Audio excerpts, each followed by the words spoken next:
mwenye gari sajili KBA 629Z.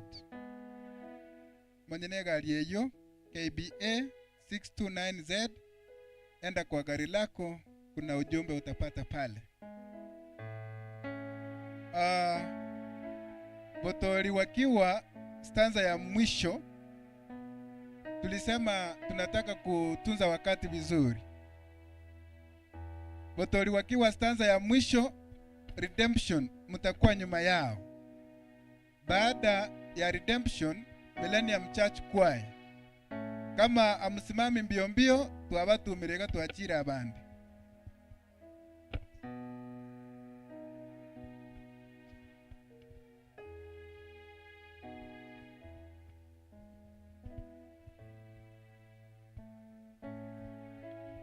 Igonto igwana.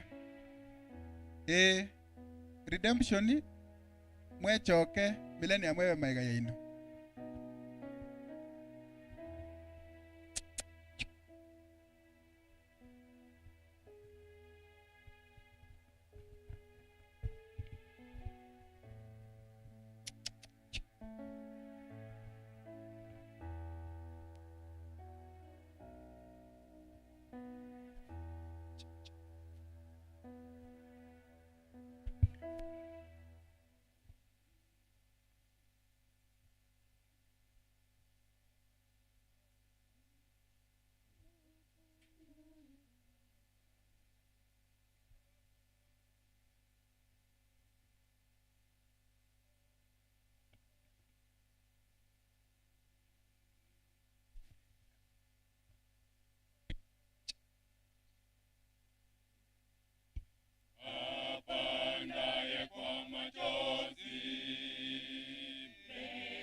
Redemption ngai mwagenda.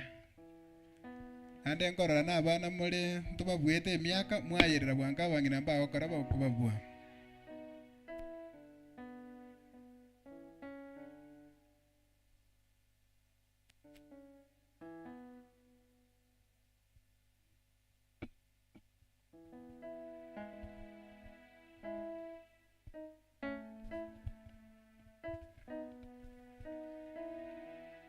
Kwa ajili ya kutunza wakati, tulisema we have got limited time. Wakiwa stanza ya mwisho, church choir ya Millenium, mtakuwa nyuma yao. Ikaondole mogo sawa wechoka. Kwaya ikimaliza kuimba hapa, kama mjajipanga, tutaita kwaya nyingine. Redemption.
Amen.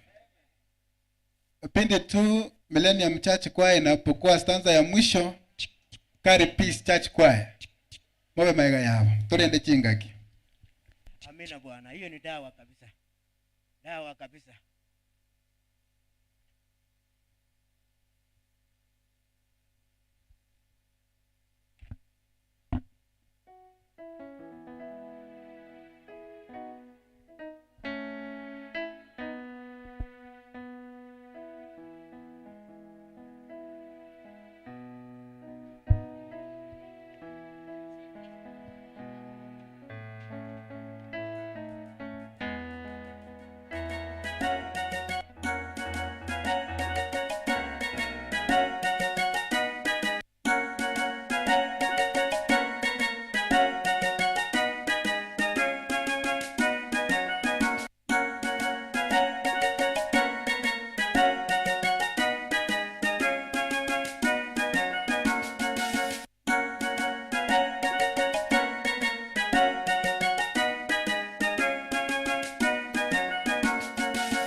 Amen. Karipis wakiwa stanza ya mwisho, Millenium Youth mtakuwa nyuma yao.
Millenium Youth.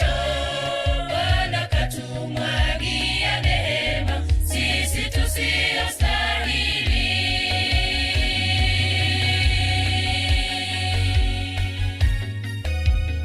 Mnatembea kwa weledi.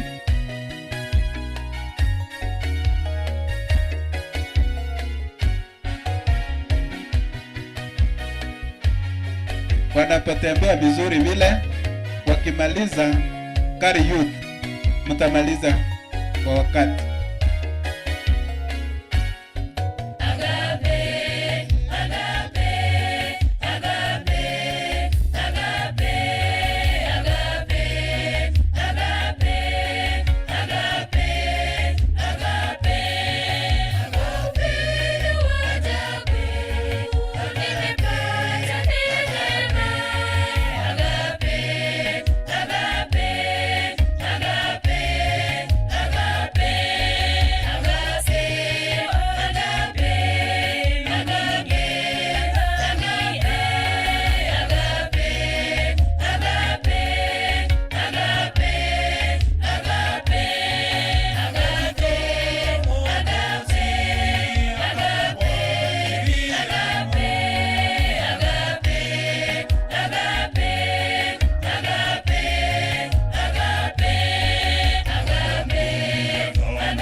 Amen.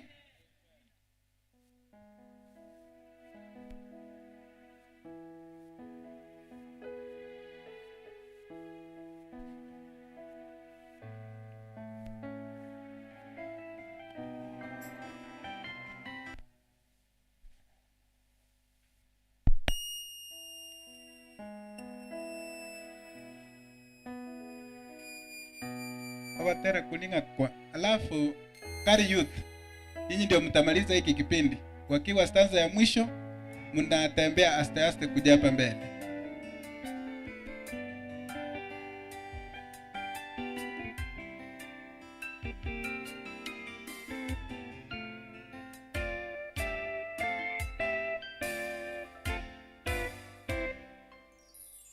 Mwanamke akiwa kisimani akiteka maji, Yesu kamwambia, nipe maji nami nitakupa maji ya uzima. Mwanamke kamwambia, mimi ni Msamaria nawe Myahudi, kwa hivyo hatuchangamani. Yesu kamwambia, ungejua nani anakuomba maji, ungalimpa maji hayo. Mwanamke akiwa kisimani akiteka maji, Yesu kamwambia, nipe maji nami nitakupa maji ya uzima. Mwanamke kamwambia, mimi ni Msamaria nawe Myahudi, kwa hivyo hatuchangamani. Yesu kamwambia, ungejua nani anakuomba maji, ungalimpa maji hayo. Kama ungalijua karama ya Mungu, naye ni nani akwambia nipe maji, ungalimpa maji, naye angalikupa maji yaliyo hai. Yeyote atakayekunywa maji yale nitakayompa mimi ataona kiu milele, bali yale maji nitakayompa yatakuwa ndani yake chemchemi ya uzima. Kama ungalijua karama ya Mungu, naye ni nani akwambia nipe maji, ungalimpa maji, naye angalikupa maji yaliyo hai. Yeyote atakayekunywa maji yale nitakayompa mimi ataona kiu milele, bali yale maji nitakayompa yatakuwa ndani yake chemchemi ya uzima.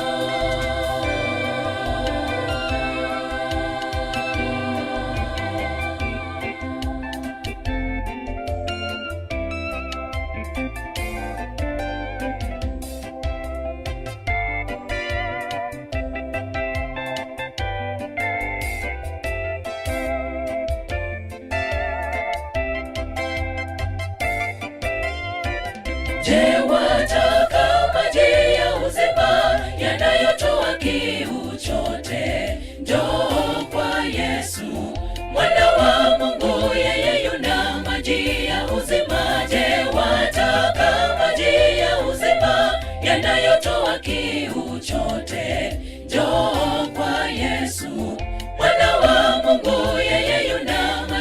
ya uzima.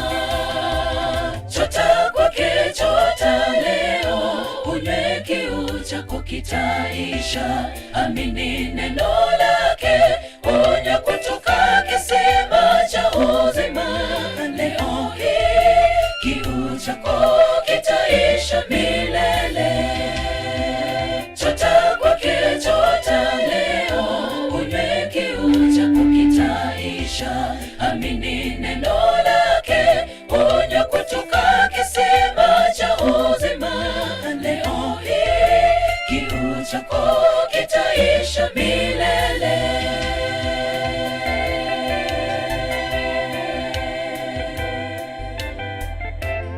Kwa wakati mwingine kari yote litaanza. Kwa ajili ya muda tutaachia nyimbo hapa.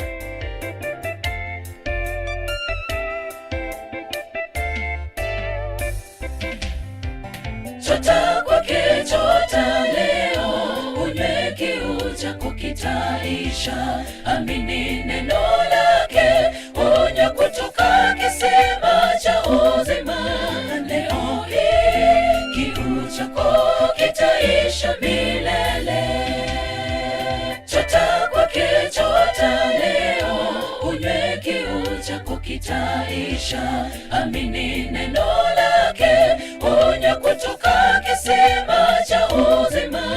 Leo hii kiu chako kitaisha milele. Chota kwake, chota leo, unywe kiu chako kitaisha. Amini neno lake, unywe kutoka kisima cha uzima. Leo hii kiu chako kitaisha milele. Chota kwake, chota leo, unywe kiu chako kitaisha. Amini neno lake, unywe kutoka kisima cha uzima. Leo hii kiu chako kitaisha milele.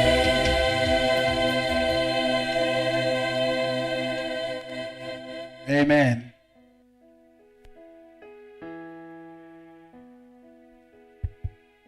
Asante kwa nyimbo na asante kwa vipindi vile vinavyoendelea.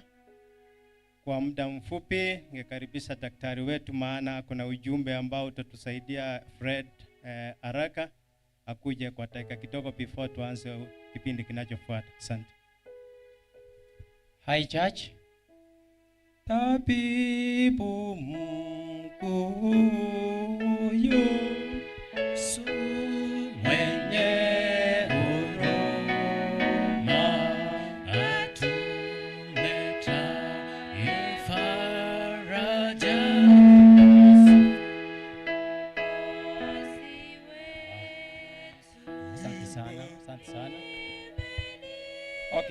basi tuachie hapo. Tabibu mkuu ni nani? Kwa wale ambao mlikuwa mnaniulizia jana, na wenzetu saa zingine msikii vizuri, wengine mnahitaji some simple first aid, wengine mnahitaji some medications. We are now blessed to have Medifort Hospital. Tumehamisha kutoka town, tumeleta hiyo hospitali hapa nyuma. Tunapima ugonjwa wa kisukari, RPS tunafanya. Pia tunaangalia kilo kwa wale ambao hawajawahi jua their kgs, and we are still calculating BMI. Tujue kama uko sawa ama unaendeleaje, ama umekuwa obesity ama umerudi chini. Pia tuko na machines za kuangalia pressure. Above all, we have consultations of infections. Maybe saa zingine usikii vizuri au unasikia uchovu, lakini uko hapa ndani na umevumilia. Kwa hivyo we have medications and general consultation tunafanya huko chini. Kwa hivyo ikifika wakati wa break, kama saa zingine usikii vizuri, tutembelea hapa chini. Tuko na hospitali yetu ya Medifort for today. And naomba those Millenium medics wale ambao mko hapa ndani at least mtaweza songa huko chini kidogo kwa tusaidiane. Mungu awabariki. Asante. Ningependa tuombe, nikaribishe mnenaji ambaye atatupeleka mambo ya offering. Tuombe kwanza ndio nimkaribishe. Baba uliye mfalme wetu na mpendo wetu, mbele yako mjana wa leo tunanyenyekea, tumeenda kinyume cha mapenzi yako. Tunapojiandaa kwa ajili ya kafara watoto wako wanaoenda kutoa, Baba barikia kila mmoja, na zaidi ya yote kafara hii ifae majoni pako, na zaidi ya yote usamehe kila mmoja, ili tunapojiandaa kwa ufalme wako mara ya pili, kila mmoja apate nafasi katika ufalme unaokuja. Mnenaji ambaye anakuja kutuelezea mengi kuhusu mambo ya offering, na mweka mikononi mwako, unene naye kupitia kwa Roho Mtakatifu, na tunaomba Roho Mtakatifu ateke nguvu zote za giza zitakazopatikana katika mkutano huu, ili uwezo wako na uwepo wako uonekane. Tunaomba machache kwa jina la Yesu aliye mkombozi wetu. Karibu mgeni kwa ajili ya. It is nice to be in the house of the Lord. It is wonderful to be in the house of the Lord. It is now. Wapendwa katika jina la Yesu, Bwana Yesu asifiwe. I want to take this opportunity to welcome each one of you for today's worship through offertory. I also want to compliment and thank our choirs who have wonderfully sung here during our music service. How do we say? Nyankongo SDA Church, you are most welcome, and we thank Lord for your service. It's good that you are accompanied by your pastor Tika. We are blessed to have you here today. Votori Church Choir, how do we say? Votori sang a song without instruments. That song we call a cappella. We are indeed blessed. Redemption Choir, thank you so much for your offering. Among other choirs, including the very last choir that sang here by the name, which choir was that? Millenium Youth Choir. Thank you so much. Thank you so much, and may God bless you. I am also a singer. I arrive in heaven. I may be the chorister.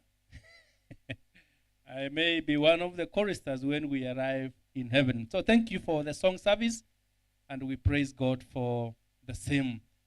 Want to thank Lord for our children who are our ministers, and we ask that you try to be quiet as much as you may not. We pray that our teachers be wakaribia too, so that we have an orderly worship. Otherwise, thank you for being our ministers. Some more are coming. We want to thank you, Lord, for because of you. I know our elders are up and down trying to see that programs are working well.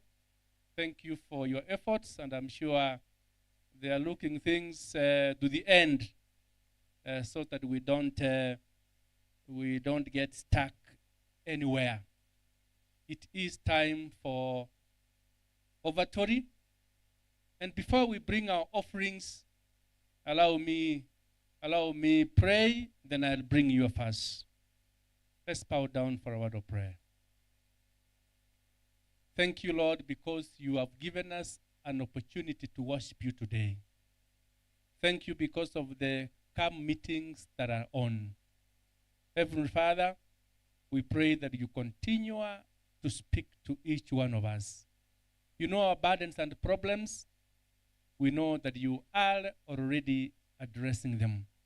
Even as we shall worship you through our offerings, Lord, we pray that you be our ministers and you accept them. As I shall read your word, Lord, may you inspire me, for I pray in Jesus' name. Matthew chapter 21, verses 2 to 3. Matthew chapter 21, verses 2 to 3. Here we find Jesus himself sending his disciples. He tells them like this. How does he tell them? Go to the village. Go to the ahead of you. And at once you will find an animal. Which animal is that? A donkey. This donkey is tied there with her colt by her. Then what did he instruct his disciples to do once they are in the village? He told them, what do you do to the animal? You untie them, bring them to me. Bring them to me. Then he further instructs them, if anyone says anything to you, if anyone says, whom do you think should be this anyone? Maybe the owner. What do you say? Say, the Lord does what?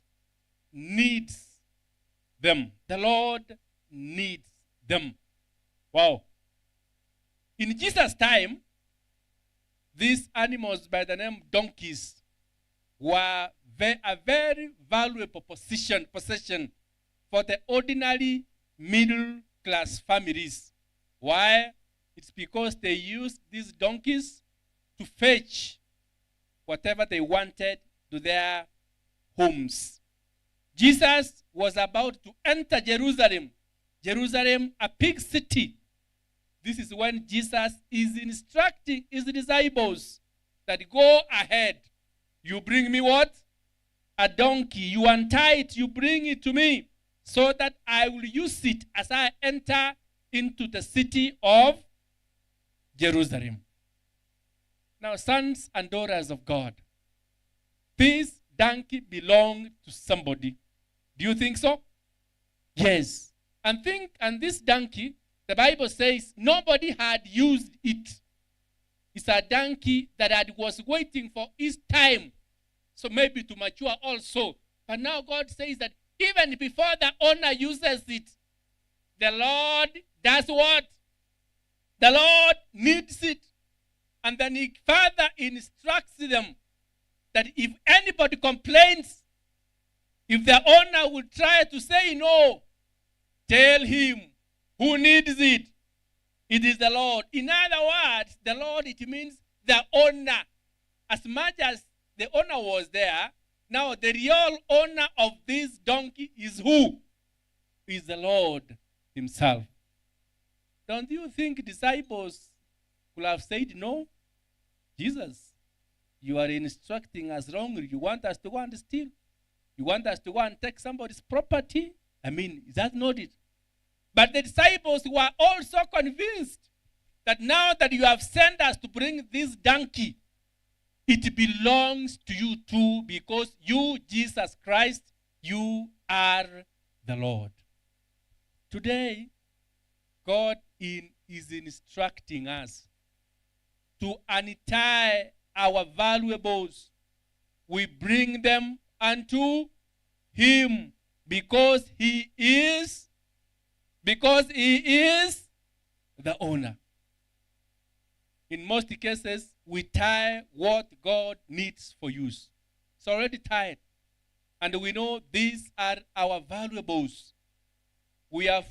Tumewafungia tu vizuri, zingine tumeweka kwa nyumba, tumefungia kwa benki, zingine kwa mpesa, kila mahali tumewafungia.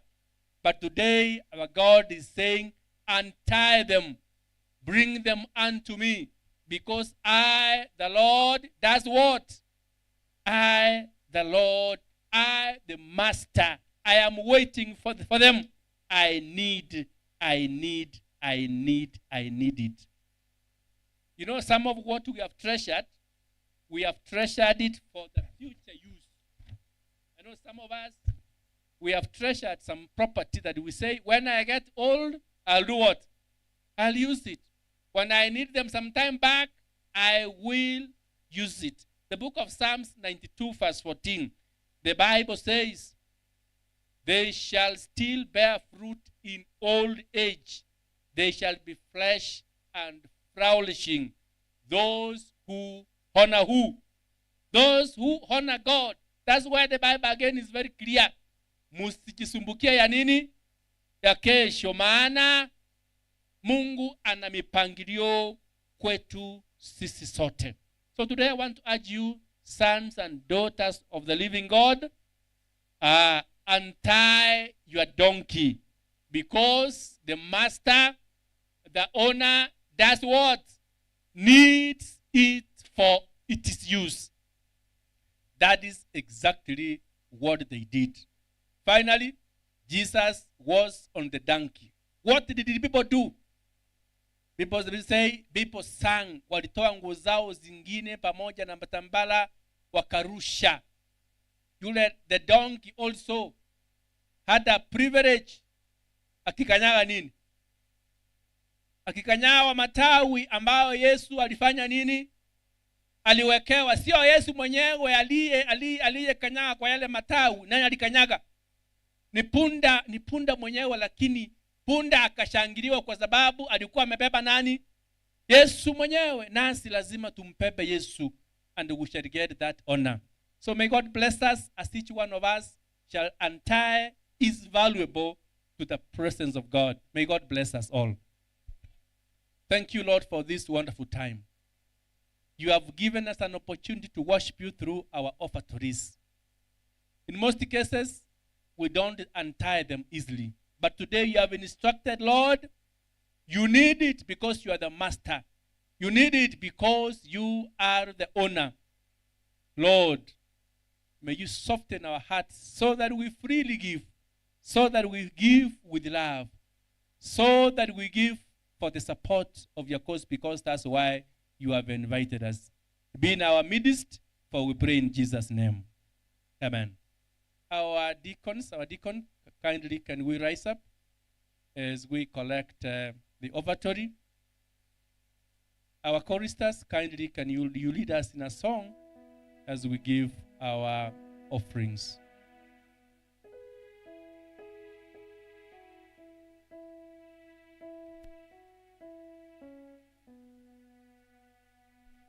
Anybody with an offering in kind?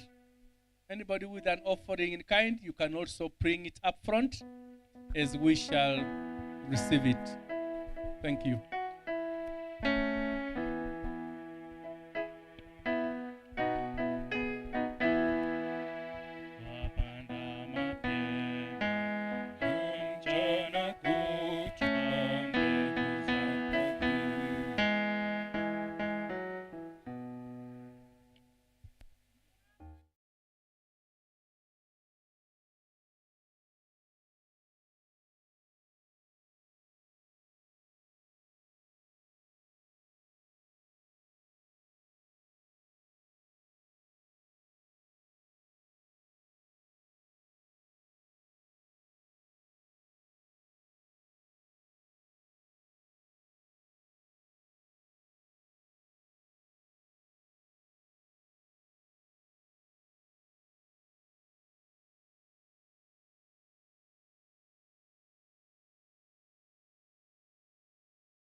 Kwenye kivuli tuzishindwe na baridi na pepo.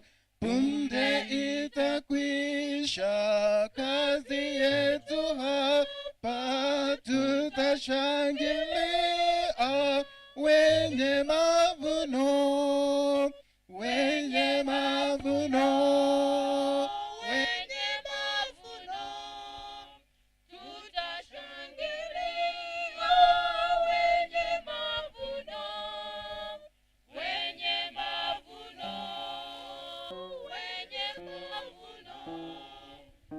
Tutashangilia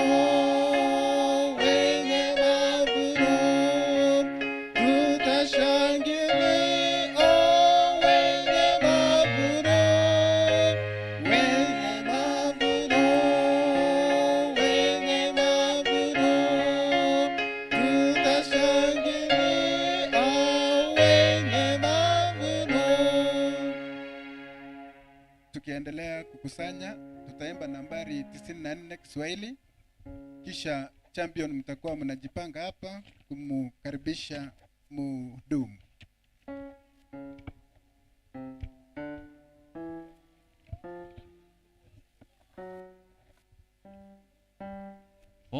Popote mashamba ya jatele 90.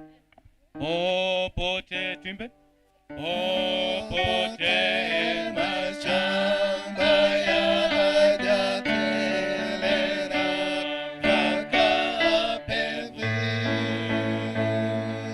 Popote yangame upendo geni inanyandani.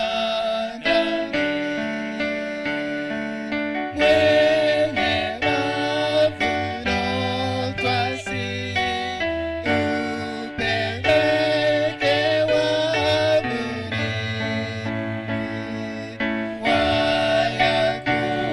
Wayakusanye mazao mpaka asiyaishe.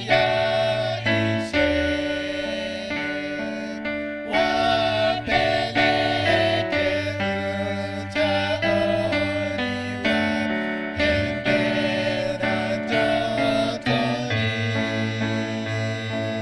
Mpaka jua lishuka hapo wakusanye kokote.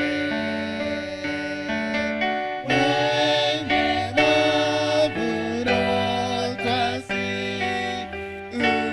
upeleke wavuni. Wayakusanye mazao mpaka asiyaishe. Enyi wakazi wa baraya, leteni mazao. Na jioni jingieni kwake na furaha kuu. Wenye mavuno twasi upeleke wavuni. Wayakusanye mazao mpaka asiyaishe. Champions mwarakishe. Nene toma bagesi iwekerero yaito.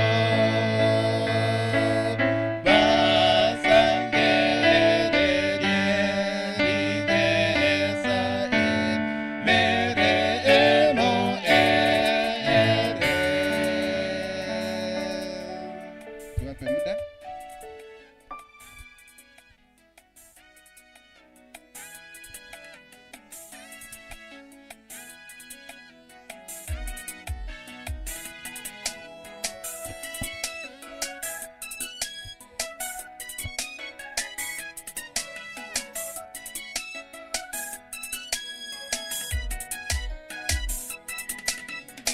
Tukifika mbinguni tutaimba nyimbo za ushindi kwa shangwe na furaha. Tutamwona Mwokozi, tutaona wapendwa wale wote waliotangulia. Pamoja tutaishi familia ya mbingu. Tukifika mbinguni tutaimba nyimbo za ushindi kwa shangwe na furaha.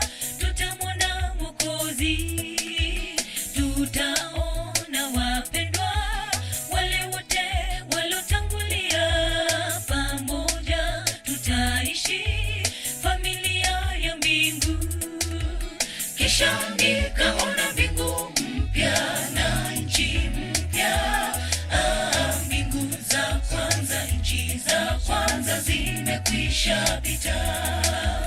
nikapendezwa nikatamani gia kule kwenye hapa na shida taabu kama duniani. Kisha nikaona mbingu mpya na nchi mpya, mbingu za kwanza nchi za kwanza zimekwisha pita. Nikapendezwa nikatamani gia kule kwenye hapa na shida taabu kama duniani. Tukifika mbinguni tutaimba nyimbo za ushindi kwa shangwe na furaha, tutamwona Mwokozi. Tutaona wapendwa wale wote walotangulia, pamoja tutaishi familia ya mbingu. Tukifika mbinguni tutaimba nyimbo za ushindi kwa shangwe na furaha, tutamwona Mwokozi. Tutaona wapendwa wale wote walotangulia, pamoja tutaishi familia ya mbingu.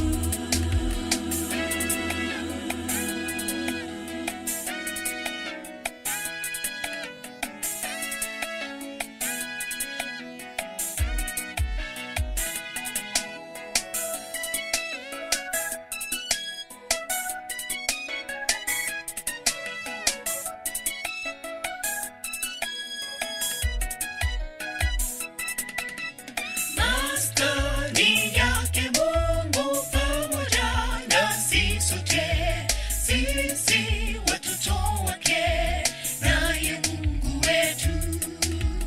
Mauti, maombolezo, vilio vitakoma, atayapanguza machozi yetu. Maskani yake Mungu pamoja nasi sote, sisi watoto wake, naye Mungu wetu. Mauti, maombolezo, vilio vitakoma, atayapanguza machozi yetu. Tukifika mbinguni tutaimba nyimbo za ushindi kwa shangwe na furaha, tutamwona Mwokozi. Tutaona wapendwa wale wote walotangulia, pamoja tutaishi familia ya mbingu. Tukifika mbinguni tutaimba nyimbo za ushindi kwa shangwe na furaha, tutamwona Mwokozi. Tutaona wapendwa wale wote walotangulia, pamoja tutaishi familia ya mbingu. Tukifika mbinguni tutaimba nyimbo za ushindi kwa shangwe na furaha, tutamwona Mwokozi.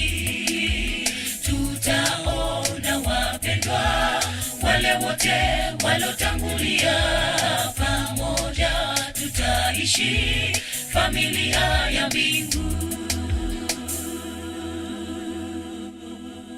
Amen. Tusimame wote na wimbo wa kukaribisha wahudumu.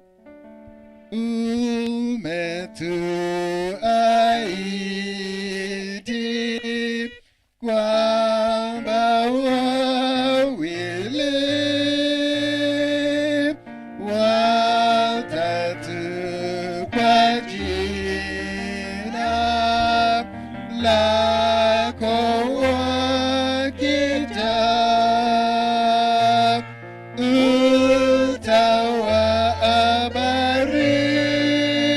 utawabariki kwa hivi leo. Twapiga magoti nyumbani pako,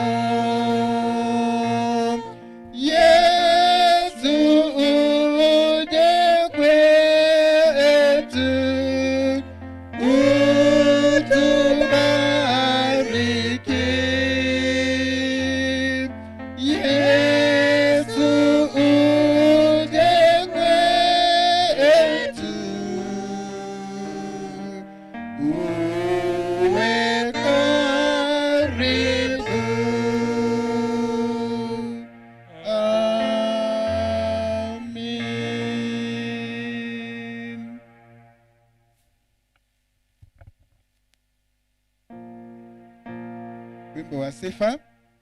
Sifu Mungu wa neema, enyi viumbe popote, wa juu pia sifuni. Baba, Mwana naye Roho.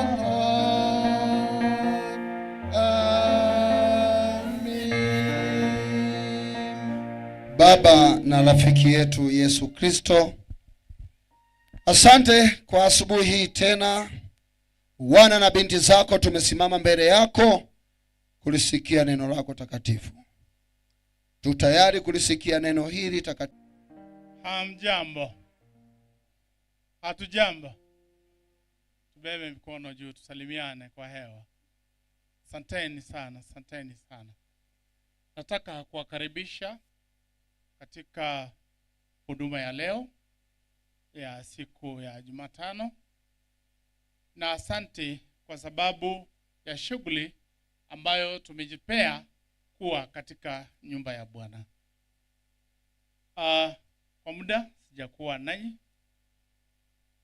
kwa sababu ambazo hazikuweza kuepukika, lakini Mungu amekubali tumekuwa nanyi. Siku nyingine niliwaambia kwamba mzee wangu alikuwa mgonjwa, lakini tunataka kumrudishia Mungu asante na shukrani kwa sababu anaendelea kupata nafuu. Sema amen. Yeah, thank you so much. Now, after welcoming you to this meeting, sijui camp committee mko wapi? Camp committee mko wapi? Simama msalimia umati. Hawa wote ni wetu. Simama tusalimia. Pakuwa nirende na inwe biyamore kwa niaba yao kwa sababu pia niko katika hiyo kamati. Basi tunapoelekea katika huduma ya leo, wale ambao watusaidia kutoka hapa mbele ni Elder Wycliffe Angwenyi.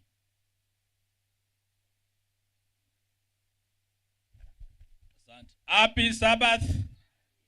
Happy day. Asante. Wacha mimi pia nimlete Fred Nyakuni awasalimie. Amjambo. Amjambo tena. Shukran. Basi protocol inafuatwa.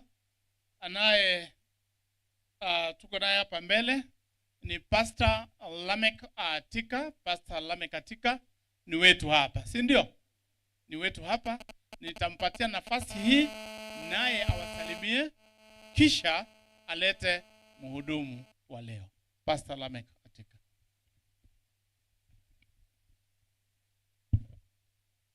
Abana banyasana bako nimbi ya mwenzi. Wasafiri wa mbinguni na wasalimia hamjambo. Mungu wetu ni mwema, ametupa nyakati nzuri wakati huu. Mwaka mpya, mwaka ya 2023, hatujawahi kuwa na makambi haya. Makambi ya muhimu sana kwetu. Nami nimekuwa nje kwa makambi katika machuma mawili hivi. Lakini Mungu ameniwezesha nimerudi nyumbani. Na wasalimia hamjambo. Hizo ni salamu za watu wa Kaparaneti na wengine ambao tulikuwa pamoja. Ujambo. Basi ni wakati tunamleta mgeni wetu, mnenaji mkuu wa makambi yetu. Mgeni amekuwa pamoja nasi na Mungu amembariki, na naamini kwamba yale ambayo atatupatia yatakuwa ya maana kwetu. Ninyege nete abantu bacho barale kambi mbali batata itiko igwa magani okwana tunaberega bawatenga magani amangana ayalire bono yatotegerere turale. Lakini Mungu atubariki tuwe na kipawa cha kuketi kusikiza vizuri tukapata ujumbe, maana ujumbe huu ni wa maana sana kwetu, na Mungu akawabariki sana. Thank you so much. Mgeni atatusalimia wakati wako ukifika na ataendelea kuhudumu wakati huo. Asanteni sana.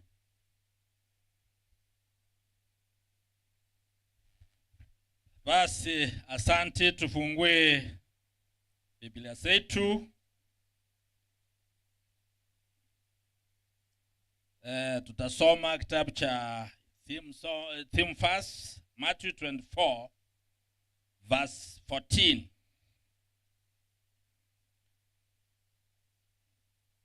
Inasema, and this gospel of the kingdom will be preached in the whole world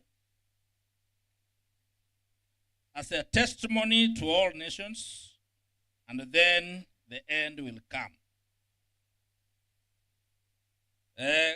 Kegusi yegoteba naende amanganaya amaya ayoboruoti narandiwe asense yons kobakirori ase bisaku byons elio omo elio ojiche. May God bless the word of God. Bas theme song ni 100 Kiswahili. Chorister tuongoze.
Tusimame zote. Cheza kinanda. Kuwatafuta. Atuanze pamoja. Kuwatafuta wasioweza kuomba wamrejee Yesu, kuwaambia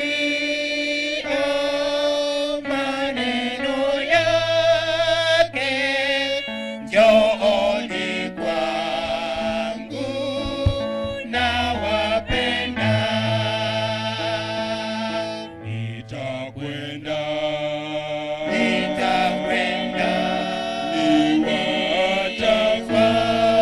niwatafute wote wapotevu, wageuke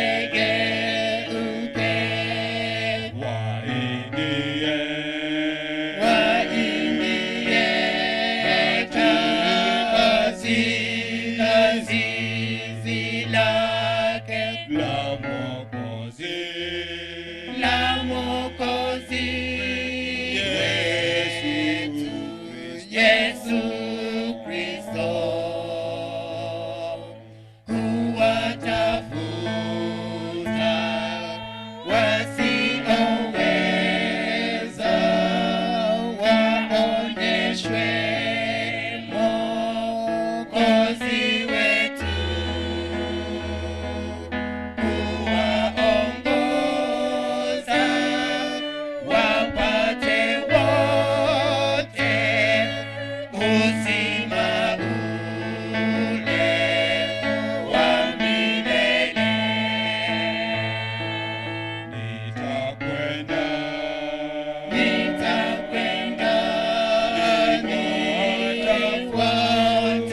niwatafute wote wapotevu, wageuke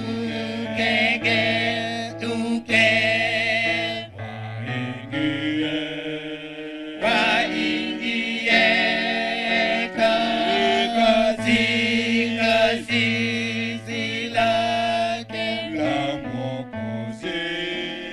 la Mwokozi wetu Yesu Kristo.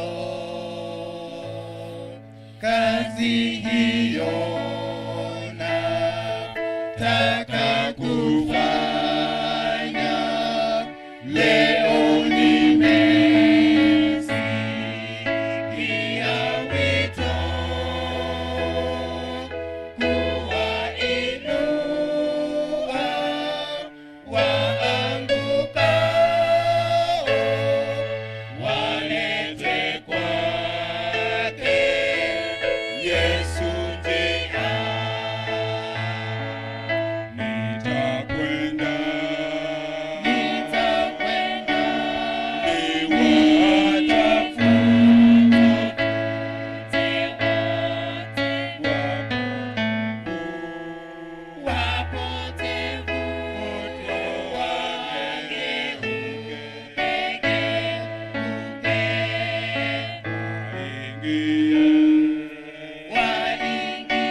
Pamoja. Almighty Father in heaven, we want to glorify your name and praise you. You've been good to us. You've given us an opportunity, God, to be nourished from your word. As now, God, we read and listen to your word. As your servant opens his mouth to speak, God, how do we pray that you touch his lips? Feed him with your word. Bless him so much, God, through the word. As he receives these blessings, that the main congregation, God, that is seated here, those who are listening to us, those who are watching us, that God may be blessed through him. It's our prayer through the name of our Lord Jesus Christ. Amen.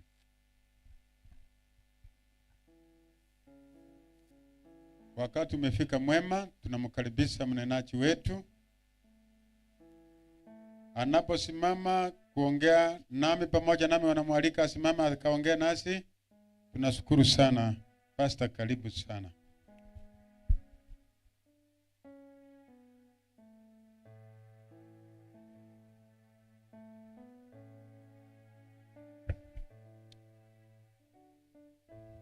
Ninawasalimu nyote katika jina la Yesu Kristo.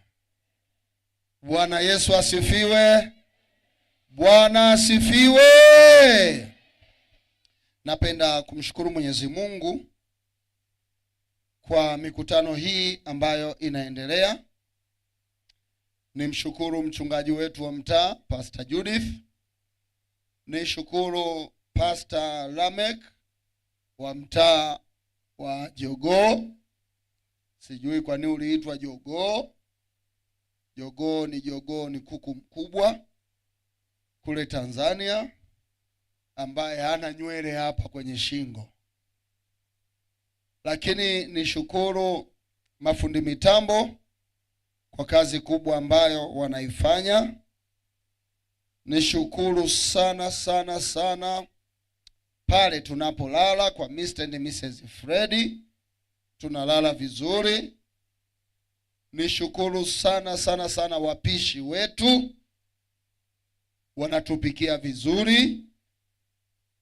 Nishukuru washiriki kwa pamoja kwa ujumla ninao kutana nao.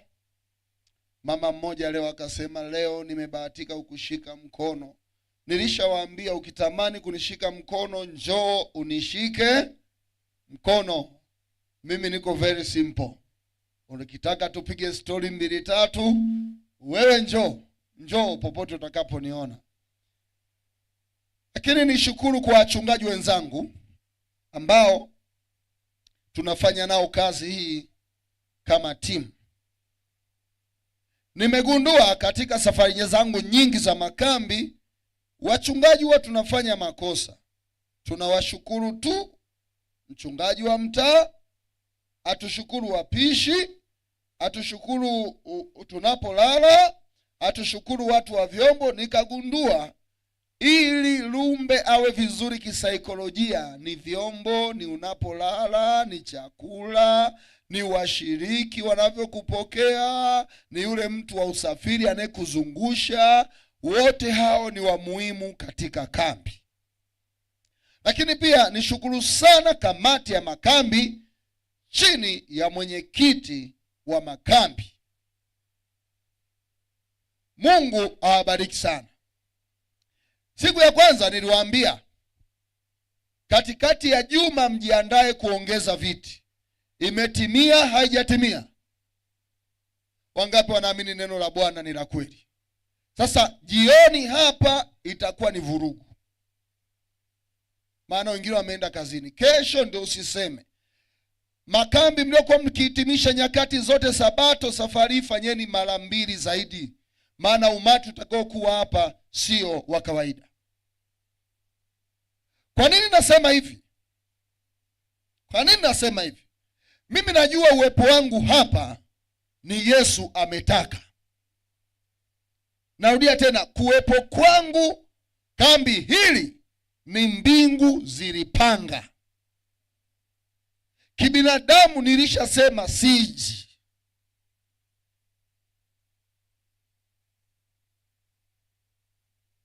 Na mpaka nyakati fulani ikawa sipokei simu za mchungaji wenu makusudi, maana nilikuwa sina jibu. Pressure ilikuwa kubwa sana. Kwa nimshukuru mwenyekiti wa kambi, mchungaji wa mtaa, ndugu Fredi, lakini yule jamaa nani yule wa redemption anaitwa nani? Yule Ronald naye ameplay part kubwa sana mpaka mimi kuja hapa. Haikuwa rahisi. Nilikuwa nizuiliwe huko niende makambi mengine kwa oda, lakini Mungu ni mwema. Kwa hiyo mimi, Bwana asifiwe. Tusimame. Nena roho niye, nena kwa upole, sema kwangu kwa uachi upweke, fungua moyo wangu, nisikie mara, jaza roho na sifa zako Bwana, kila siku unene vile kwa upole, nong'oneza kwa pole, upole wa pendo, daima utashinda uluni wako, nisikie maneno, uachi upweke. Baba, katika jina la Yesu na kualika, shuka unene nasi katika jina Yesu Kristo, amina.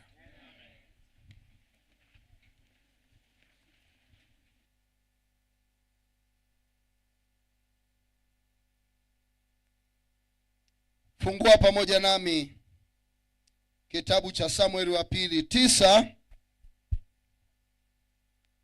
Samueli wa pili 9 kuanzia lile fungu la kwanza. Samueli wa pili 9 kuanzia lile fungu la kwanza. Samueli wa pili 9 kuanzia lile fungu la kwanza. 2 Samuel 9 verse 1. Na ninapenda watoto wa hili kambi. Siwasifii bure jamani, watoto wa hili kambi wanajua kutulia. Wachache tu wanapiga kelele, lakini kiukweli ukilinganisha na makambi mengine, nyie watoto Mungu awabariki sana. Mungu awabariki, mnajua kutulia. Sasa msiniangushe na leo, mtulie. Kisha Daudi, naanza kusoma katika jina la Yesu. Kingine ninachopenda watoto wa hapa, wengi wanaandika, wengi wana Biblia, wala si watanii. Leeni watoto hivi hivi, Mungu awabariki. Hata wa kanisani kwangu hawapo kama hivi. Mungu awabariki sana. Kisha Daudi akasema, je, amesalia mtu mmoja katika nyumba ya Sauli, nipate kumtendea mema kwa ajili ya Yonathani? Palikuwa na mtumishi wa nyumba ya Sauli, jina lake Siba. Sasa unayeandika, zungushia, kama una kalamu, hilo neno Siba, zungushia hilo neno Siba, au unayeandika andika neno Siba. Maana ya jina Siba ni servant ama mtumishi. Hizi maana ya majina tutaangalia kwenye application mbele ya safari. Siba maana yake mtumishi, kwa hiyo unaweza ukasaiko. Basi wakamuita aende kwa Daudi, na mfalme akamuuliza, wewe ndiwe Siba? Naye akasema, mimi mtumwa wako ndiye. Fungu la 3. Mfalme akasema, je, hakuna hata sasa mtu yeyote wa nyumba ya Sauli nipate kumtendea mema ya Mungu? Siba akamwambia mfalme, Jonathani anaye mwana hata sasa, aliye na kilema cha mguu. Fungu la 4. Mfalme akamwambia, yuko wapi? Siba akamwambia mfalme, tazama, yumo katika nyumba ya makiri. Zungushia neno makiri tena. Anayeandika andika neno makiri. Makiri ni jumba ambalo halijaisha. Kule Tanzania wanaita pagare. Kwa Kikisi nyumba ambayo imejengwa haijaisha, watu wanaweza kaingia na kutoka, hakuna milango, inaitwaje? Litombe. Makiri maana yake kwa Kikisi litombe, jumba ambalo halijaisha. Mwana wa Amieli katika Lo-debari. Zungushia tena neno Lo-debari.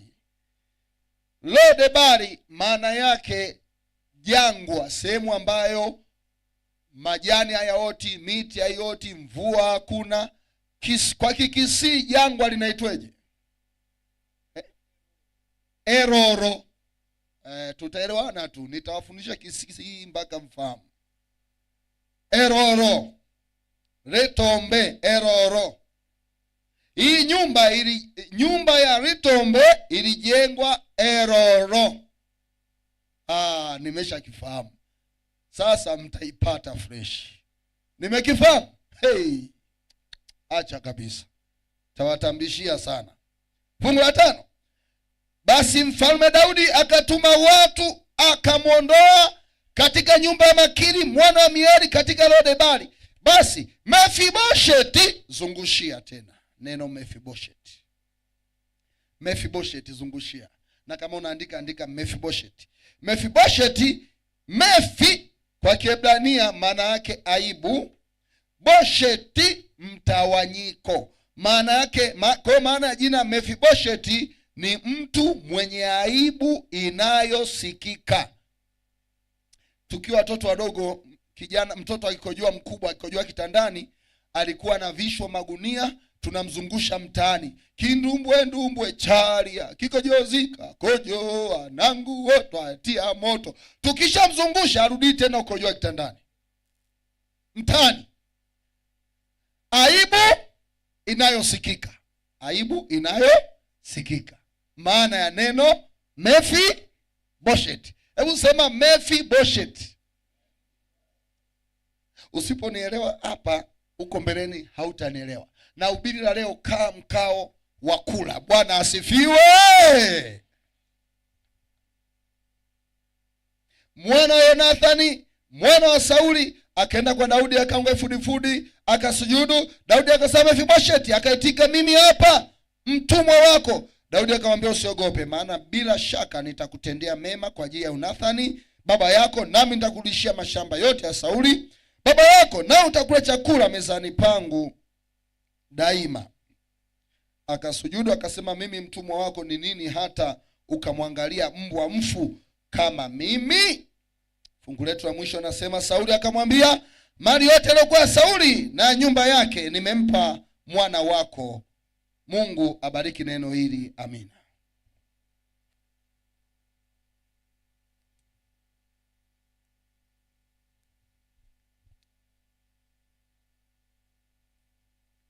Funga Biblia yako.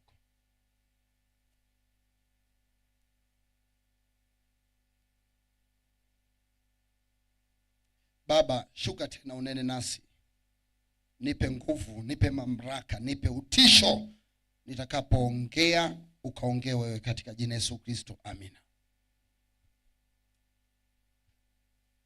Sauli alikuwa na mtoto wake anayeitwa Jonathani. Mfalme Sauli akumcha Mungu. Mfalme Sauli alikwenda tofauti na Mungu. Daudi ananyanyuliwa kwa mfalme, lakini Sauli anamuonea, anataki Daudi awe mfalme. Siku moja katika milima ya Gilboa, siku ya kwanza tulizungumza habari za Sisera. Debora alikwenda katika mlima Gilboa akamtandika Sisera. Huu mlima Gilboa ndipo ambapo Sauli alipigana vita yake, na ambao hamuelewi, huu mlima Gilboa ndipo Yesu alipokuwa transfiguration, alipopata mng'ao. Petro akasema tujenge vibanda vitatu. Ulikuwa ni mlima usio wa kawaida. Hivyo alipokwenda mlima Gilboa, Sauli akiwa na mtoto wake anaitwa Jonathan. Lakini Jonathan alikuwa na mtoto wake mwingine, ambaye jina lake aliitwa Merib-Baal. Baadaye huyu ndo anajulikana kama Mephibosheth. Merib-Baal alikuwa ni mtoto wa Jonathan. Hivyo Sauli alipokuwa akitandikwa kwenye vita, akakimbilia juu ya mlima Gilboa. Na hasa ukisoma Samueli wa kwanza 4, akakimbilia juu ya mlima Gilboa, na alipokimbia juu, Sauli anakimbia na mtoto wake Jonathan anakimbia. Huyu mtoto wa Jonathan ambaye ni mjukuu wa Sauli, Merib-Baal, alikuwa amebebwa na mjakazi. Kwa sababu ya vita, Sauli akauawa, babu mtu. Jonathan baba yake na huyu mtoto akauawa. Mtumishi katika kukimbia, bahati mbaya sana, akiwa mita 100 umbali wa uwanja wa mpira kule juu, akamdondosha huyu mtoto Merboa. Alipomdondosha ule mtoto, akadondoka toka juu. Ukisoma Samueli wa pili 4, huyu mtoto akadondoka. Huyu mtoto mdogo aliyekuwa na miaka 5. Nani ana miaka 5 hapo wa mtoto? Hebu nyosha mkono mwenye miaka 5. Nani ana miaka 5? Hebu simama mwenye miaka 5. Njoo hapa rafiki yangu. Njoo hapa. Safi, very good. Nani ana miaka 5 aje hapa asiogopa watu? Safi. Ni wewe? Watoto. Safi, very good. Alikuwa mtoto kama huyu, amebebwa. Usiogope. Hivi ninaweza kubeba mtoto mgongoni kweli? Alikuwa amebebwa mgongoni na mtumishi. Vita inapigwa, mtumishi alipoona vita kali akamwachia yule mtoto. Alikuwa mdogo kama huyu. Nenda rafiki yangu, kwa sababu umebebwa na mchungaji, utakuwa mchungaji katika Yesu. Utakuwa mchungaji katika jina la Yesu. Kama Pastor Lumbe ameenda Ulaya na Afrika, wewe utazunguka dunia nzima. Yule mtoto akadondoka. Babu amekufa, baba amekufa, mama amekufa. Akadondoka mpaka chini, yule mtoto akafikia miguu. Mtoto mdogo alipofikia miguu ikakatika pale. Yule mtoto hana mtumishi. Katika jeshi lote la Sauli alibaki mtu mmoja tu anayeitwa Siba. Siba alikuwa kuwa watumishi kwenye nyumba ya Sauli. Hivyo Siba akamchukua mtoto akampeleka kwenye Ritombe, nyumba ambayo haijaisha, akamwacha umo. Mtoto wa miaka mingapi? Kwa sababu huyu mtoto miguu imekatika, Siba akampa jina huyo mtoto, akamuita Mephibosheth. Mtoto ambaye alikuwa mzima sasa ni mlemavu, aibu yake itasikika. Akabadilishiwa jina. Nataka niongee na watu ambao wamebadilishiwa majina. Hata ndani ya Biblia watu walibadilishiwa majina. Angalia yule mwanamke kahaba, alijulikana kwa ukahaba wake. Angalia Bartimayo kipofu, jina lake halijajulikana. Bati ni mwana hatimaye, jina lake haijajulikana, ila tatizo lake ndio limejulikana. Wanaisraeli walipokuta maji matamu, walipokuta machungu wakapaita Mara. Hata yule mwanamke kahaba anajulikana kwa jina la kahaba. Mara nyingi hata leo mtoto wako akipata mimba, watu hawamuiti tena Eliza, anasema yule malaya. Hata leo mtoto wako akiferi, wanasema yule aliyeferi. Hata leo ukifanya kosa lolote, watu wanakupa jina la kosa.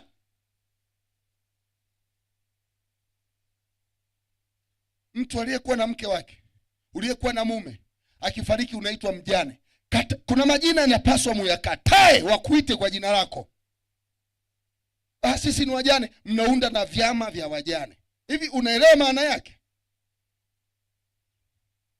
Kwa nini uitwe mjane badala ya kuitwa Mrs. John?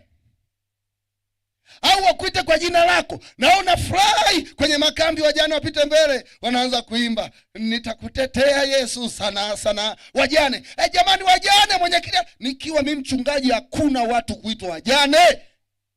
Wewe ni mke wa Kristo. Chama cha wajane. Akamuita jina la Mefibosheti. Na alipompa jina la Mefibosheti, yani aibu mtawanyiko, yule mtoto akawa wa Samaria wema. Wanajua mfalme wetu alikuwa na mjukuu anakaa jangwani, wamefichwa kule mbali. Unajua kwenye Biblia wanawake, watoto, walemavu walikuwa wahesabiki kama watu. Ndio maana Bwana wetu Yesu Kristo analisha watu 5,000. Wanawake, walemavu, watoto hawahesabiki. Wajane walemavu walidharauliwa. Hivyo yule bwana mdogo anakaa kwenye jumba ambalo halijaisha. Hivyo mtu anayejisikia akila wali akabakiza, anaenda kumtupia Mefibosheti. Ana miguu, Mefibosheti anakula. Mtu akijisikia anapeleka maji, anakula. Mefibosheti anakula. Hakuwa na mtu permanenti wa kumpelekea chakula. Na huyu Siba aliyekuwa mfanyakazi mkuu wa mfalme Sauli, maana mrithi alipaswa awe Mefibosheti.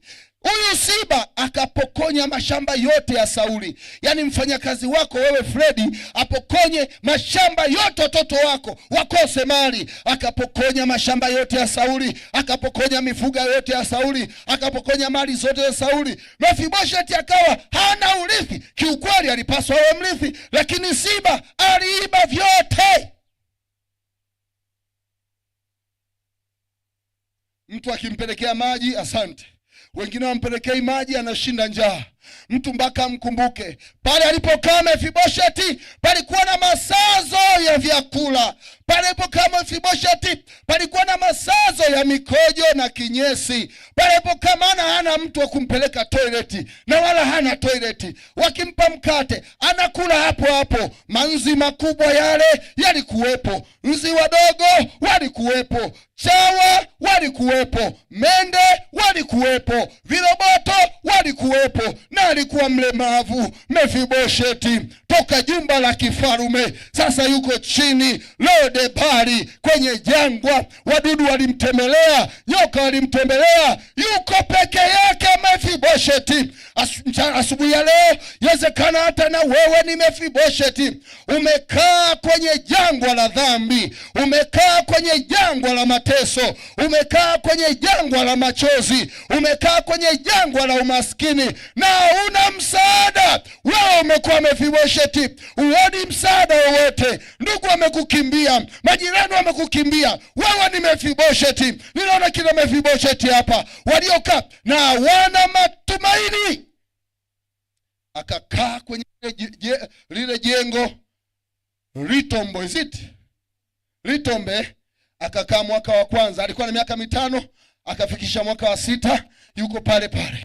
Mwaka wa 7 yuko pale pale. Wa 8 yuko pale pale. Wa 9 yuko pale pale. Wa 10 yuko pale pale. Wa 11 yuko pale pale. Wa 12 yuko pale pale. Wa 13 sasa akawa na umri wa miaka 13 akiwa mainzi yamemzingira. Nataka niongee kwa mamlaka ya jina la Yesu. Unayedhani ugonjwa wako unakuua, unaodhani dhambi zako zitakuua, unayedhani jambo lako limeshindikana, wewe ni wa kushindwa. Nataka nikwambie umepewa uzima ili uone mibaraka ya Bwana ukiwa kwenye hali hiyo hiyo. Kwa wakati wake Bwana atakunyanyua.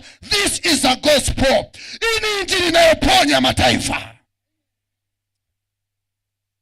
Daudi akaja kuwa mfalme wa eneo hilo lote la Israeli. Daudi akaja kuwa mfalme, huyu Mefibosheti akiwa na miaka 13 pale chini. Daudi akatawala mwaka wa kwanza, wa pili, wa tatu, wa nne, wa tano, wa sita, wa saba, wa nane. Sasa ukichukua 13 ya Mefibosheti ukiongeza 8 unapata miaka 21. Kwa 21 ukitoa 5, maana yake Mefibosheti alikaa eneo lile miaka 16. Yuko kwenye jumba lile miaka 16. Sheria, ngoja nikupeleke kwenye historical background kidogo.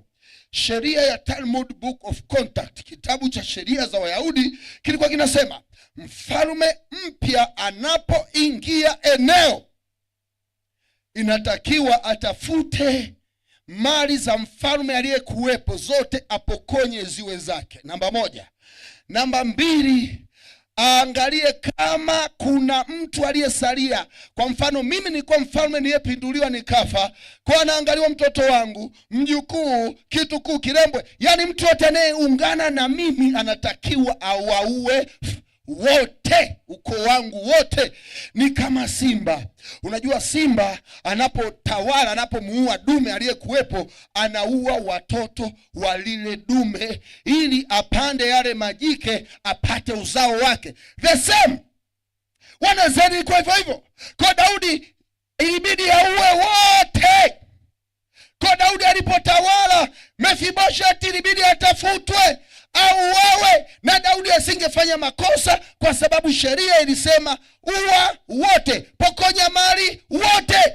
Badala ya Daudi kumuua Mefibosheti, akasema jamani, hivi nani anafahamu habari za ukoo wa Sauli? Nani aliyesalia? Wakamwambia, bwana, yuko mtu anaitwa Siba, alikuwa mtumishi wa Sauli, atakwambia kama yupo mwana ukoo aliyebaki. Unajua Daudi alikuwa ni rais. Rais anapoagiza troop za magari zikaenda kwa Siba. Zilipokwenda kwa Siba, Siba akaambiwa unaitwa na mkuu. Siba akabebwa. Siba alipobebwa akaambiwa, je, kuna mtu yoyote kwenye nyumba ya Sauli aliyesalia? Siba akajua mama yangu Mefibosheti anaenda kuchinjwa. Lakini kabla hajaendelea, Daudi akasema, huyo mtu akipatikana ninataka nimtendee mema. Bwana asifiwe. Badala ya kuua, nataka nimtendee mema. Siba akasema, katika jangwa la Lodebari, katika nyumba ya Makiri, yupo mjukuu wa Sauli, mtoto wa Yonathani, yeye ni mlemavu wa miguu. Daudi akasema, kimbieni mkamlete mara moja ili nimtendee wema kwa ajili ya rafiki yangu anayeitwa Yonathani, si kwa ajili ya Mefibosheti, kwa ajili ya rafiki yangu. Malaisi akishaagiza, magari yakaanza safari, yakaondoka na ving'ora kilomita 650 toka ikulu ya Daudi mpaka Lodebari, maana Lodebari ilikuwa ni jangwani. Magari yakaenda. Mefibosheti akaona sikia ving'ola. Mefibosheti akajua nimekufa, maana mimi ni masalia ya Sauli na anatakiwa niue. Sasa wanakuja, nimekuisha. Mefibosheti akamekata tamaa, anajua hawezi kuokolewa. Akamwona Siba, akamwambia, Siba, umeleta watu waniue. Askari wakaingia. Unajua Rais Ruto akiagiza nendeni mkamfate Judith aje ikulu. Unajua askari wakija wanampigia Judith nini? Saluti, maana ameitwa na bosi. Mefibosheti akidhani anauawa, akashangaa tu kamekaa chini, kamekalia kiuno, kanashangaa, hivi ni nini? Nataka nikwambie ulioko katika hili kambi, Bwana atakapokuja kukunyanyua katika mateso yako, hautaamini. Atakuja muda ambao hautaamini, maana Mungu akili zake hazichunguziki. Baadaye akamwambia, mfalme anakuita. Akasema, inatakiwa ni uwawe. Ananiita kufanya nini? Basi mimi ndio nimekufa. Hapana, wenzetu tukuite. Akawekwa kwenye gari na security. Kwanza hawawezi kumpeleka mchafu vile. Kwanza aliogeshwa, akavalishwa nguo, suti nzuri na kiatu kizuri. Siku moja nilipata bahati ya kuja kumwombea Raila Odinga. Ukiingia kwenye page yangu ya Instagram utaona nilipata bahati. Nilikujeje sasa wewe utajua mwenyewe. Ila niliitwa kutoka Tanzania, nikapanda private. Nilishangaa, nilinunuliwa suti, tai, shati, kiatu. Hata soksi zangu hazikuaminika, zikanunuliwa. Mafuta, nywele nasimamiwa, nimechana vizuri. Wakati ule nimechana vizuri. Sio rahisi kwenda ikulu, sio rahisi kwenda kwa mkubwa.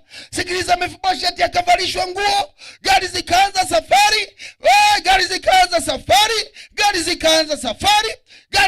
safari, na Mefibosheti misafara ikaingia ikulu. Ikulu ikafunguliwa. Ikulu ilipofunguliwa, Mefibosheti akaona misafara inaingia. Na Mefibosheti alichoshangaa, mtu wa kwanza kumpokea alikuwa ni rais wa nchi anayeitwa Daudi. Bwana asifiwe. Daudi akakaa, akasema, Mefibosheti yupo gari gani? Akafungua mlango. Daudi akambeba juu Mefibosheti, huko anampiga, mwanangu, mwanangu. Mefibosheti akajua sasa ndio ananinyanyua, ananiua. Maana sheria inasema akimkamata yoyote wa uzao uliopita, wa ufalme uliopita, amue.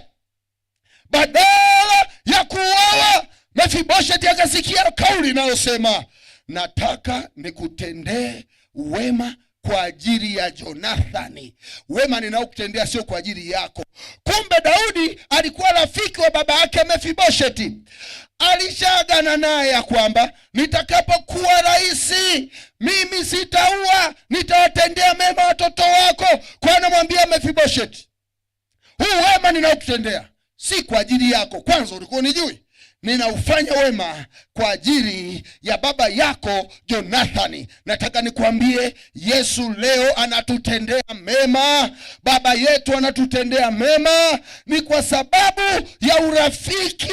Leo Mungu anatutendea mema si kwa sababu ya sisi, ila kwa sababu ya urafiki wa yeye na mwana. Ndio maana sisi tunapata neema. Ni urafiki wa Mungu Baba na mwana, ndio maana tunasamehewa dhambi. Ni urafiki wa Mungu Baba na mwana, ndio maana tunapokelewa na kupokelewa mizigo yetu. Yote ambayo Yesu anakufanyia ni kwa sababu ya urafiki wake na Baba, na wewe haustahili. Mefibosheti akaanguka chini na ulemavu wake, akasema, mimi ni mbwa mfu, si stahili. Ngoja nikwambie nini maana hii lugha.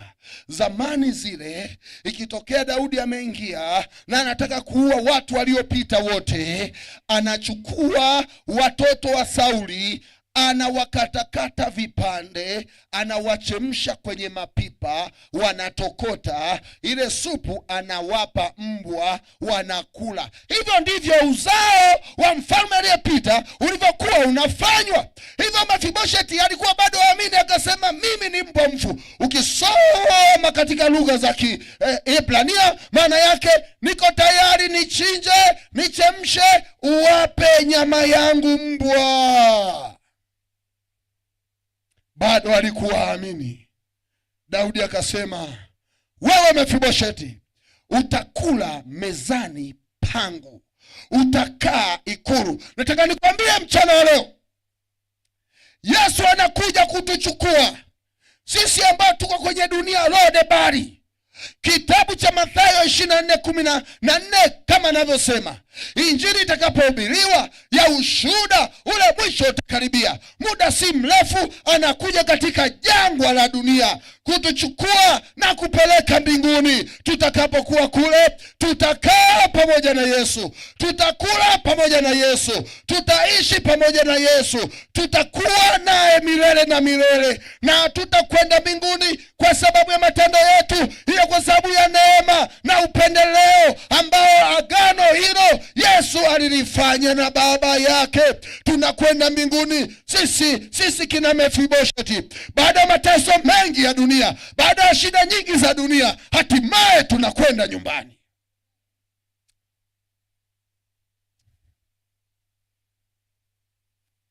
Mefibosheti akawa akikaa ikulu, akila ikulu. Na kama hiyo toshi, Daudi akamwambia Siba, mali yote uliopokonya iliyokuwa ya Sauli yote mpe Mefibosheti. Bwana asifiwe. Mali yote ulioipokonya irudishe kwa Mefibosheti. Na hapa nataka niongee teolojia. Mungu anataka tuwe matajiri.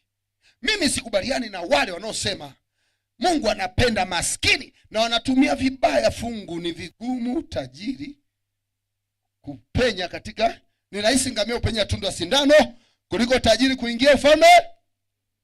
You should know context of verse. Lazima uelewe context. Na hata wale wanaosema siku za mwanadamu ni miaka 70, wanasoma hilo fungu la Musa. Elewa context. Maana aliyeandika aliishi miaka 120.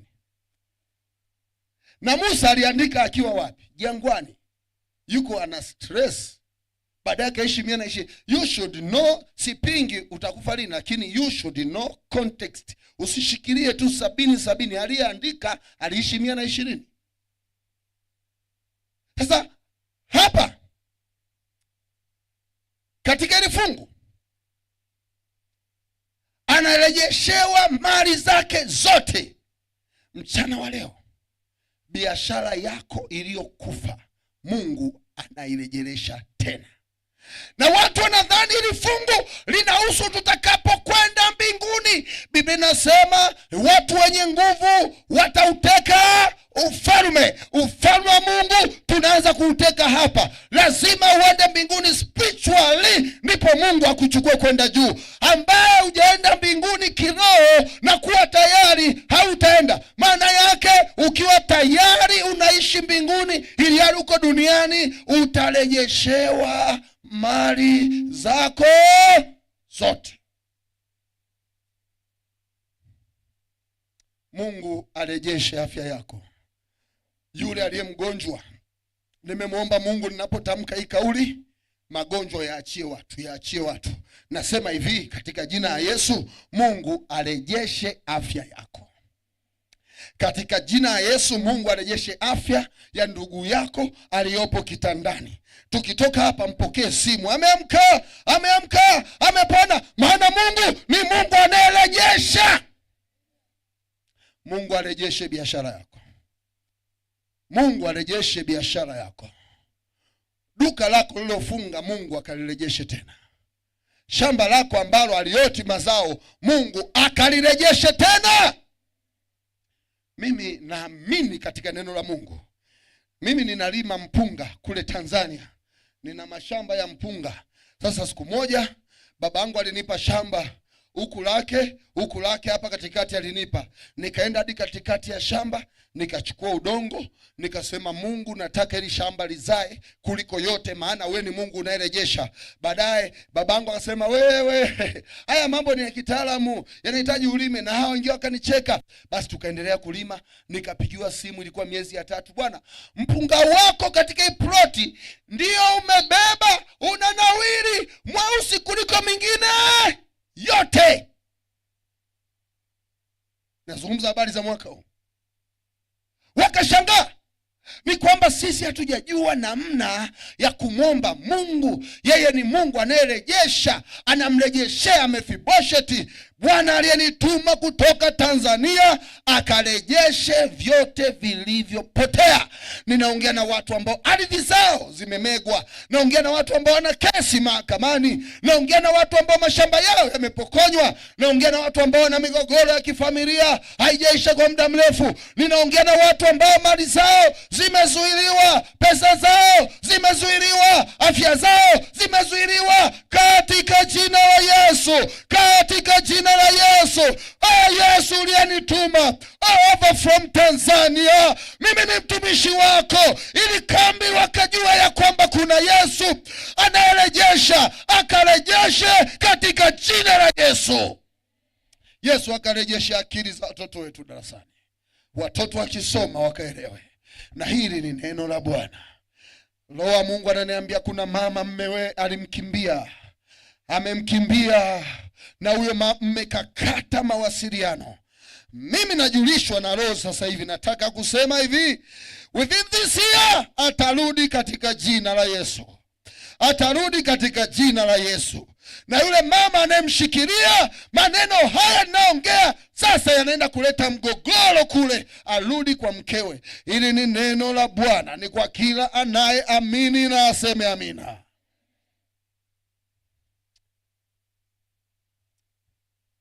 Oh, thank you Jesus.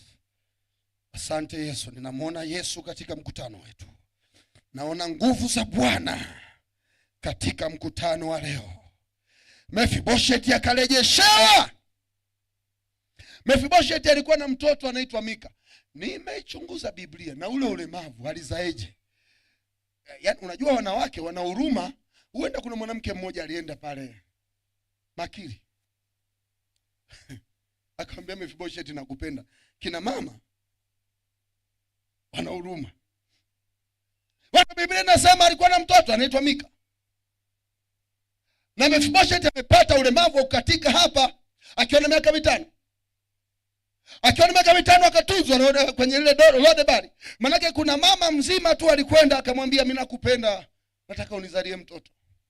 Na hii inatufundisha kwamba hakuna mwanaume mbaya, hakuna mwanamke mbaya. Kila mtu Mungu kamwandalia mchumba wake.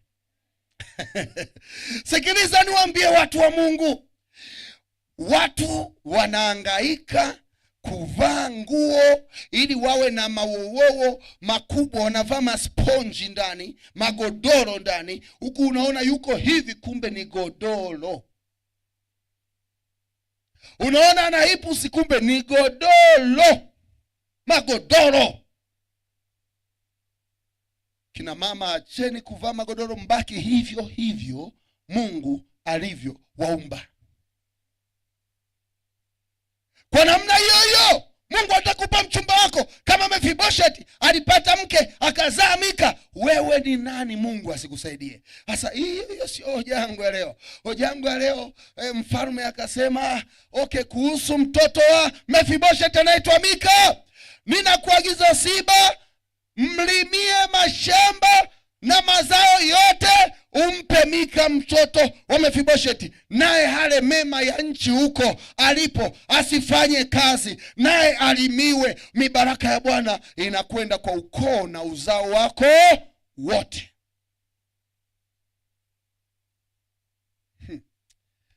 Ukisoma ili fungu pale mbele kidogo, ukisoma kuna wakati Gibeoni alivamia wana wa Israeli. Mfalme Gibeoni alivamia wana wa Israeli, na alipowavamia akaenda kwa Daudi akasema, nataka niumalize wote ukoo wa Sauli, nitolee Mefiboshethi nimuue. Gibeoni anakwenda kwa Daudi. Gibeoni walipokuwa wafalme wanasema, si nataka tuue watoto wote wajukuu wa Sauli na watoto wa Jonathani, tunamuomba Mefiboshethi ili tumuue. Biblia inasema, naipenda Biblia yangu, inasema Daudi hakumtoa Mefiboshethi.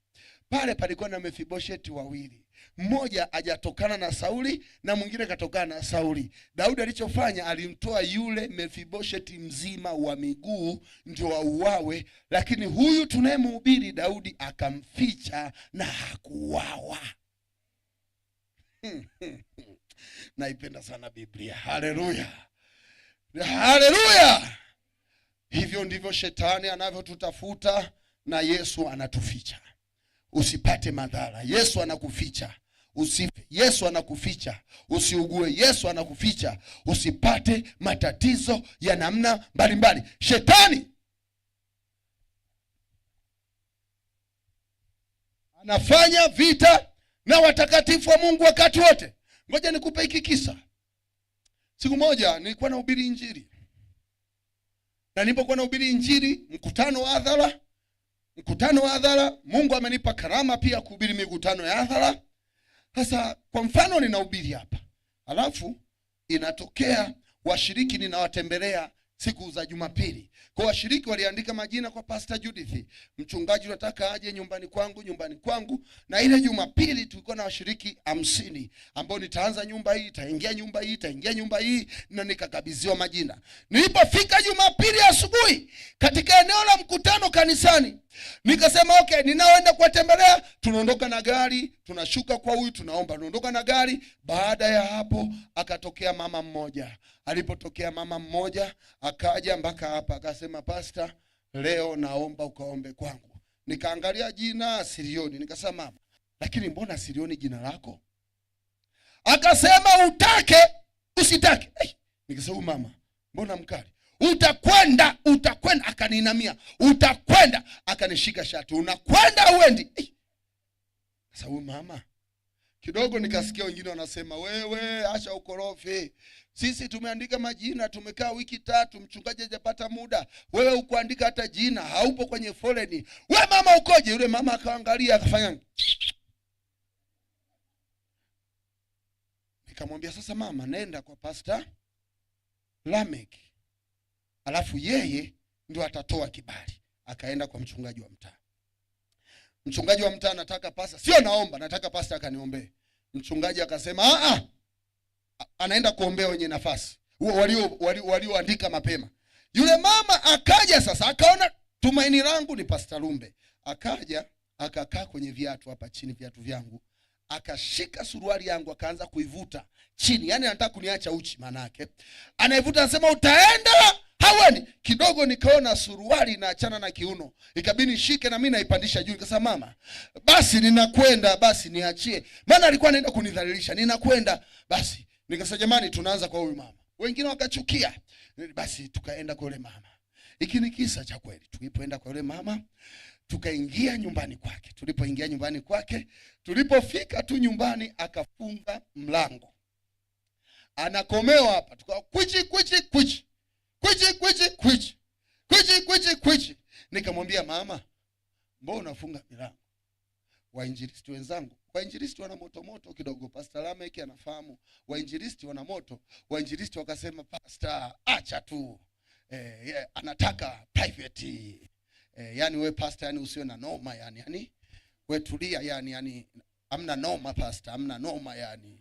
Yani maombi yani ni mambo ya maombi tu yani usigope yani. Nikasema wainjilisti, mlango umefungwa. Yani pastor, nyie wachungaji huwa mnalonye pesi yani. Sisi wainjilisti yani tunakutana nayo yani kiaina yani.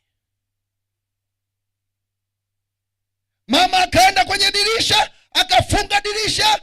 Nkweje madirisha yenye grili tofauti na haya. Nkweje kafunga na dirisha hapa, kafunga na dirisha. Sasa nikasema mama, mbona unafunga madirisha? Asemi, ila wainjilisti wanasema, Pastor, tulia bana, nyie wachungaji unajua hamjakutana na hivi vitu bwana.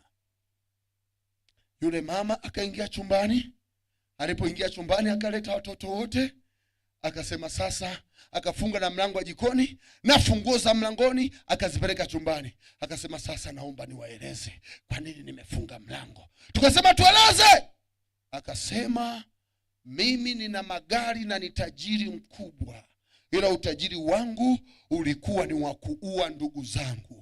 Mwaka huu naua mama, mwakani mme wangu anaua mdogo wake, mwaka kutwa anaua mtoto wangu, mwaka unaofuata anatafuta mshiriki aliyesimama anaondoka. Kwa hata hapa kanisani tumeua washiriki kadhaa. Tukiua tu tunapata miera, maana tulienda kupata mali kwa waganga wa kienyeji. Sasa ulipohubiri somo fulani pastor, Mimi nikaona niachane na haya mambo. Nikamwambia mme wangu, ninakwenda kanisani, pastor aje aombe. Kama tutakuwa maskini, tuwe ni maskini tukiwa na Yesu. Nikaenda, alipoona mme wangu ninakuja, akasema okay, ninahamisha mali zote kuzipeleka toka Dar es Salaam mpaka Mwanza, alafu na hii nyumba niliyokuachia ina mikopo, nayo ninaondoka. Kwa Ijumaa mume akahamisha mali zote, maana mimi ningeenda anajua kabisa wangerudi kuwa zero. Mungu asingekubali wakaenda mali za kishirikina. Akaondoka. Alipoondoka, sasa yule mama anaendelea kutusimulia. Alipoondoka, usiku wa leo kuamkia asubuhi, nikaingia chumbani. Ulipoingia chumbani, pastor, nikakuta joka kubwa. Kabla hatajamaliza nikamwambia maana yake bado lipo? Halipo. Akasema lipo. Nikasema kwa nimefunga mlango, nilijua nikiwaambia mtakimbia. Sasa nikasema mama, hebu fungua tu mlango. Fungua mlango tuombe. Na kwa kweli angefungua, nilikuwa na chalaza mbio, maana kufa sio kuzuri. Wainjilisti pamoja na kusikia kuna joka wanaendelea tu, amna, yani joka alitupwa, yani toka mbinguni, yani tutaomba atakufa yani. Nikamwambia mama, joka ana ukubwa gani? Akasema mkubwa hivi, mkubwa hivi, mkubwa hivi. Nikasema kama chatu. Akasema zaidi ya chatu, wamejaa kitandani. Nikasema la haula. Nikaanza kuimba usinipite Mwokozi, nyimbo zile ambazo watu naimba mambo yakiwa hapa. Walio kifoni mwe wanaokoa, walio kifoni nenda wapo. Unaimba lakini unauoga.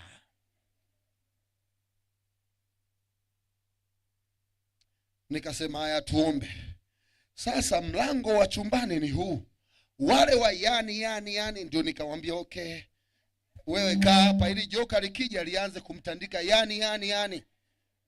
Na mwinjilisti wa pili nikamweka hapa ili likimumeza hili huyu, likimmeza huyu, kufika kwangu utakuwa nimeshapiga ngolo yowe, watu wamekuja. Nikampanga mama hapa na mwingine hapa, mimi nikabaki na uangalia mlango ili nione linavyokuja. Nikamwambia sasa tufumbe macho tuombe. Mimi sikufunga, wao wakafunga. Muda wa kula umefika, nifunge tumalizie jioni. Wangapi wanasema funga utamalizia kisa jioni? Wangapi wanasema endelea?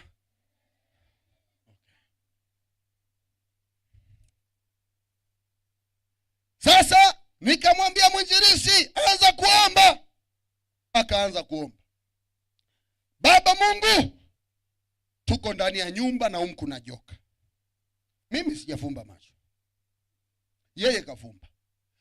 Sasa joka, kama unatusikia njoo. Nikasema naita nyoka huyu. Mimi wainjilisti wa Kisii nyie ni watu wema, wale wa kule niliacha kutembea nao. Atajua unamuita ili iweje sasa? Joka, njoo. Nyoka katika jina Yesu, njoo tukumalize. Sasa mimi hapo, ndugu zangu, leo nawaeleza ukweli. Mikojo ikawa inatoka inakauka, inatoka inakauka, inatoka na gongana inakauka. Kumbe bana, ukiwa unajikojolea inatoka inakauka hapo hapo, inatoka mingine inakauka hapo hapo mpaka ikaisha yote. Na hisi kukojoa lakini imeisha.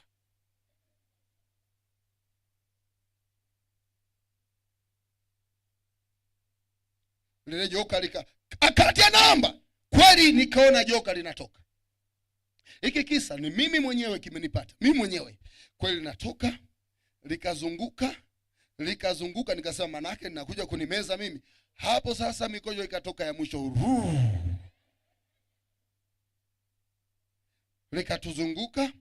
Likatuzunguka. Sasa nilipokuwa ninapita nyuma yangu nikasogea mbele, kwa likatuweka cycle. Katikati. Mama kafunga milango.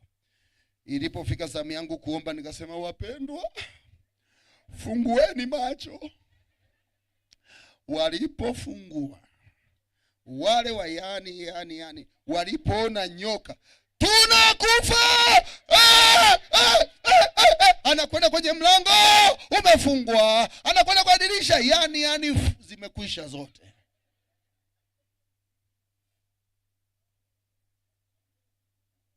Wainjilisti, sema wainjilisti. Ila sio wa hapa. Wakarudi kwenye cycle. Nyoka ametuzunguka. Nikamwambia mwinjilisti aliyekuwa anasema yani omba tena. Safari hii akufumba macho. Nikamwambia tufumbe, sasa afungi mtu macho hapa. Ombi la sasa hivi lilikuwa na nidhamu. Mungu, Yesu, maji yamefika hapa. Yamefika shingoni. Tuokoe. Kumbe walikuwa na nidhamu. Ndipo nikasema Yesu. Ikajulikane leo ya kwamba kuna Yesu mwenye nguvu. Unajua Gibeoni waliposema tunamtaka Mefiboshethi, Daudi alimprotect, akumtoa auawe na watu wabaya. Shetani siku ilikuwa anamtaka mama huyu, anatutaka sisi, ni lazima Daudi wetu Yesu atuprotect. Nikasema ikajulikane leo kwa kwamba kuna Yesu anesikia maombi. Baba, utafanya nini? Unajua we mwenyewe, lakini natakiwa tutoke salama hapa na mama awe salama katika jina la Yesu. Shetani uliyetupwa toka juu, nguvu zako zikawe expired katika jina la Yesu. Lile joka likajikunjua. Lilipojikunjua likanyanyua kichwa, likajipiga chini, likanyanyua kichwa, likajipiga chini, likanyoka likafa pale pale.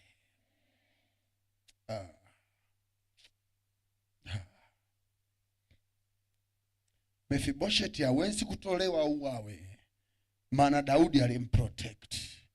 Nataka niseme Yesu anakulinda, hatoruhusu upotee, hatoruhusu uangamie, hatoruhusu ugonjwa wako ukumalize, maana unalindwa na damu ya Yesu. Wangapi wanasema Yesu, mimi ni Mefiboshethi, ninyanyue sasa, simama pamoja nami. Damu imebubujikani ya Imanueli, wakioga wenye taka usafi wa kweli, usafi wa kweli, usafi wa kweli, wakioga wenye taka usafi wa kweli. Kwa sababu ya jua sitatoa wito wa kupita, lakini ninatoa wito wale wote waliojitoa jana. Redemption, njoni hapa rafiki zangu. Redemption, mniimbie wimbo wa call mzuri. Wale waliojitoa jana kwa ubatizo na wale ambao leo wamekuja jana hawakujitoa wala juzi na wanasema tu tayari kwa ubatizo katika Friday, na kuomba wazee wote wa kanisa tupite mbele na wachungaji wote tuliopo tupite mbele wakati wa batizwa, church clerk, wale makarani wa kanisa, hebu tupite. Na wanakwaya mmoja, shika kalamu na karatasi, mje hapa. Wanahitaji ubatizo, ninawasubiri, njoni sasa. Miaka 12 kwenda juu unahitaji ubatizo. Uliasi, ulifutwa kanisani, uko darasa la ubatizo na hujawahi kubatizwa. Kubatizwa ndio fashion. Njoo hapa nilipo, nakupa kwanza mkono mimi. Wako wapi? Njoo. Huu mkono wangu nitakao kushika ni ushindi kwako, ni uponyaji kwako. Njoo ushike huu mkono kwanza, ndipo uende kwa wazee. Mungu akubariki. Na haya maneno yanakwenda kweli. Mungu akubariki. Dada mmoja alisema Pastor, nilipojitoa kubatizwa ulisema Mungu anibariki, nimekuwa pilot. Mungu akubariki. Mungu akubariki. Wazee wapokeni hawa. Mungu akubariki. Njoo ushike mkono huu. Mungu akubariki. Mungu akubariki. Oh binti yangu, Mungu akubariki. Mungu akubariki. Mungu akubariki sana. Mungu akubariki. Kina Mephibosheth ninyi. Mungu akubariki sana. Mungu akubariki, mambo yenu yakabadilike katika jina la Yesu. Mungu akubariki. Mungu akubariki. Oh, thank you Jesus. Dada, Mungu akubariki kwa kumchagua. Mungu akubariki sana. Mungu akubariki sana. Haleluya. Mungu akubariki. Wazee, pokeni hawa watu kwa mikono tafadhali. Unganeni na mimi. Ni wanapotoka kwangu, pokeni kwa mikono. Mungu akubariki. Mungu akubariki. Haleluya. Mungu akubariki sana. Njoo, kuna mwingine anahitaji ubatizo? Kuna mwingine anahitaji ubatizo? Njoo sasa. Njoo sasa. Mungu akubariki sana. Mungu akubariki sana. Kama jana uliandikwa jina, leo usimwandike. Andike wale wapya. Mungu akubariki sana. Mungu akubariki sana. Mungu akubariki sana. Yupo mwingine anahitaji ubatizo? Mungu akubariki sana. Haleluya. Haleluya. Mungu akubariki. Mungu akubariki. Hii ni saa ya Yesu akiwa kazini. Mungu akubariki. Haleluya. Haleluya. Mungu akubariki sana. Mungu akubariki. Haleluya. Pastor Lamek, popote ulipo, utatuombea. Imbeni wimbo. Baada ya Pastor Lamek ataomba, na mimi nitaomba.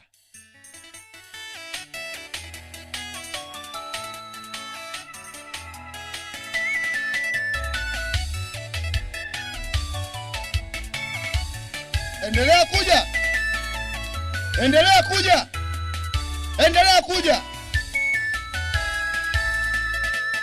Wewe uliyebatizwa umerejelea matapiko ya wakati wa wimbo unaimbwa, magonjwa yenu yaanze kutoweka. Magonjwa yenu yaanze kutoweka. Uponyaji uanze kuchukua wakati wake. Mungu atubariki. Mungu atubariki. Hili ni kambi la ajabu. Ni kambi la ajabu. Mungu yupo kazini katika jina la Yesu. Thank you Jesus. Thank you Jesus. Asante Yesu. Asante Yesu. Asante Yesu.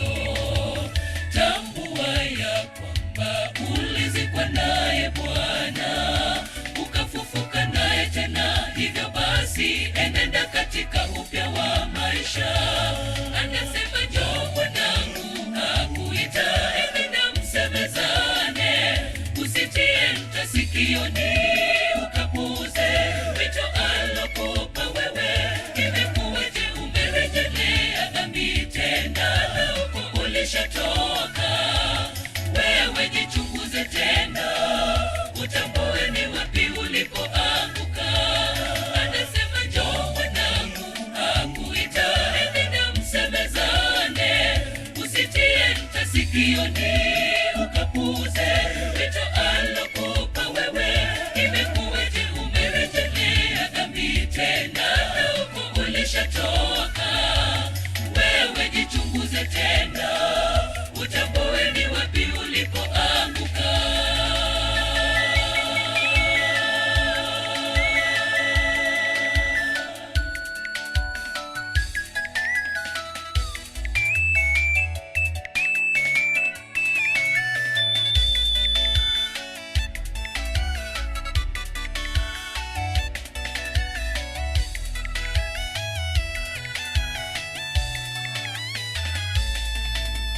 Sitabaki kuwa yule, maana si mimi bali ni Kristo ndani yangu.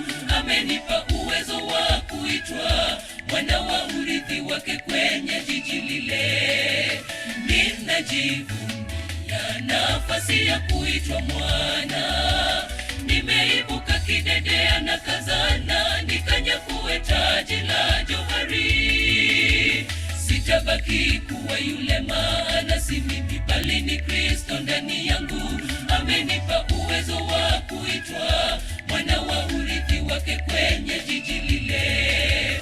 Ninajivunia nafasi ya kuitwa mwana. Nimeibuka kidedea na kazana, nikanyakue taji la johari. Anasema njoo mwanangu, akuita, enenda msemezane. sikioni ukapuze wito alokupa wewe. Imekuwaje umerejelea dhambi tena na huko ulishatoka? Wewe jichunguze tena, utambue ni wapi ulipoanguka. Anasema njoo mwanangu, akuita hivi na msemezane. Usitie nta sikioni ukapuze wito alokupa wewe. Imekuwaje umerejelea dhambi tena na huko ulishatoka? Wewe jichunguze tena, utambue ni wapi ulipoanguka. Anasema njoo mwanangu, akuita hivi na msemezane. Usitie nta sikioni ukapuze wito alokupa wewe. Imekuwaje umerejelea dhambi tena na huko ulishatoka? Wewe jichunguze tena, utambue ni wapi ulipoanguka. Anasema njoo mwanangu, akuita hivi na msemezane. Usitie nta sikioni ukapuze wito alokupa wewe. Thank you. Mungu awabariki. Basi nitaomba na mchungaji ataomba. Baba, ninaleta wagonjwa wote mikononi mwako. Wagonjwa wa namna yoyote ukawaponye. Hata wanaoumwa kifafa, asthma, pressure, kisukari, vidonda vya tumbo, kawape uzima tena. Katulete jioni tena kwa ajili ya neno lako. Walioandika vikaratasi vyao kuwa pamoja nao, jibu maombi yao. Waliojitoa kubatizwa wape neema tele katika jina Yesu Kristo, amina. Monene Nyasaye komenta nayo twarangirire tiri au mugasobona singa nchubuye bwawe ne bikono byawe bigukumya. Bya mono mana singa nchiringa nali au twegure.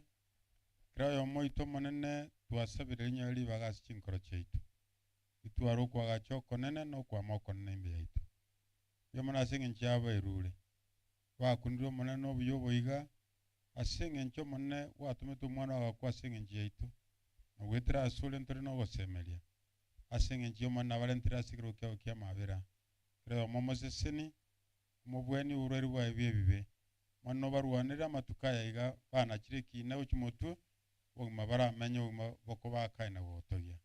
Mwana twege ndo mwasobono no endre gusisini abana bawo no buyobo ntoborole ekaro watiri chire chia boronge wetera setreso Kristo mubalitu.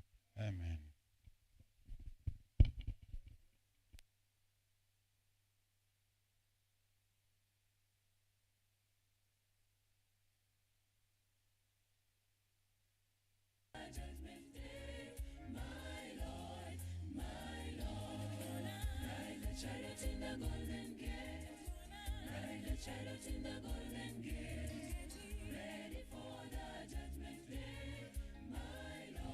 Halo. Naomba Elda Monyonjo.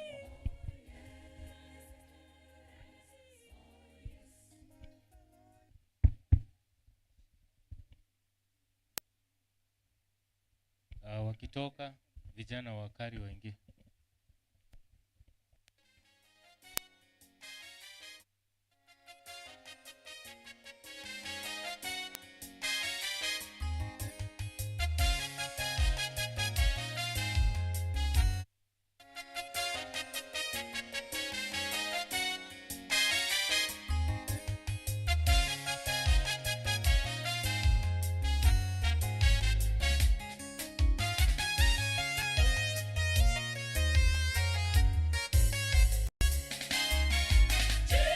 Yupo hata mmoja aliyesalia nyumbani mwa Sauli. Nimpe mema ya Mungu mimi Daudi kwa ajili ya mpendwa Yonathani.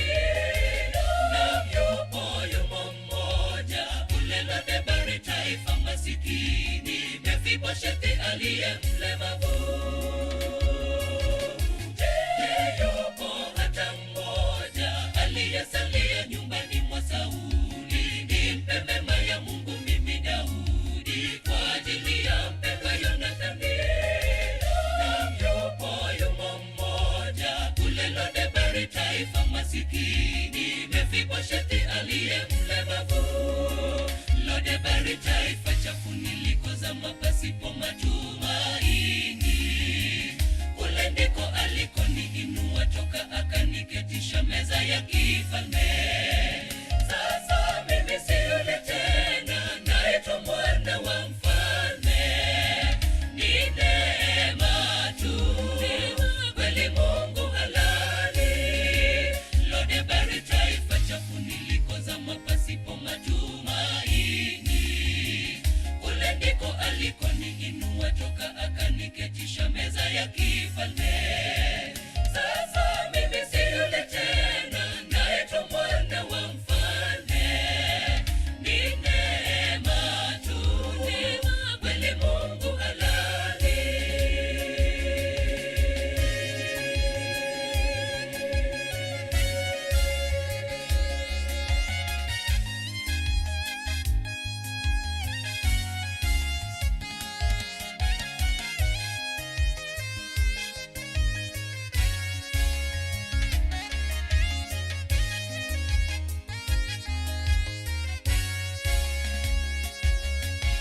Kweli Mungu mwaminifu, kanitoa mbali na kunileta mbali. Neema yaninua siku kwa siku, sitabaki kuwa yule yule tena. Hakika atatimiza mipango yake iliyo mema kwangu. Nitaitwa mwana wa mfalme tena. Kweli Mungu mwaminifu, kanitoa mbali na kunileta mbali. Neema yaninua siku kwa siku, sitabaki kuwa yule yule tena. Hakika atatimiza mipango yake iliyo mema kwangu. Nitaitwa mwana wa mfalme tena. Lodebari taifa chafu nilikozama pasipo matumaini. Kule ndiko alikoniinua toka akaniketisha meza ya kifalme. Sasa mimi si yule tena, naitwa mwana wa mfalme. Ni neema tu, kweli Mungu halali. Lodebari taifa chafu nilikozama pasipo matumaini. Kule ndiko alikoniinua toka akaniketisha meza ya kifalme. Sasa mimi si yule tena, naitwa mwana wa mfalme. Ni neema tu, kweli Mungu halali. Lodebari taifa chafu nilikozama pasipo matumaini. Kule ndiko alikoniinua toka akaniketisha meza ya kifalme.